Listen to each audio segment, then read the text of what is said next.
Agar homiladorlik davrida bir oy davomida o'rik sharbatini ichsangiz, tanangizda nimalar yuz beradi bilasizmi? Birinchidan, ichki tozalanish sodir bo'ladi.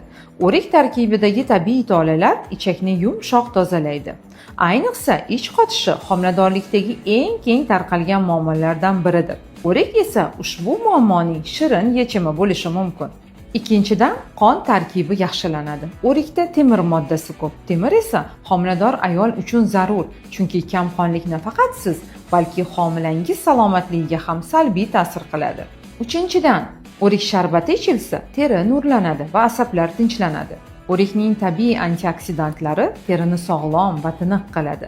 Asab sistemasi esa yumshoq, massaj olgandek tinchlanadi.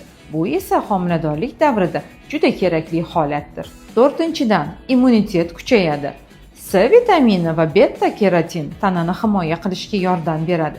Viruslarga qarshi kurashishda sizni ham, homilangizni ham qo'llab-quvvatlaydi. Lekin diqqatli bo'ling, hurmatli homiladorlar. Faqat uyda tayyorlangan, shakar qo'shilmagan tabiiy o'rik sharbatigina foydalidir. Magazinlardagi konservalangan yoki kimyoviy sharbatlardan albatta uzoqroq bo'ling.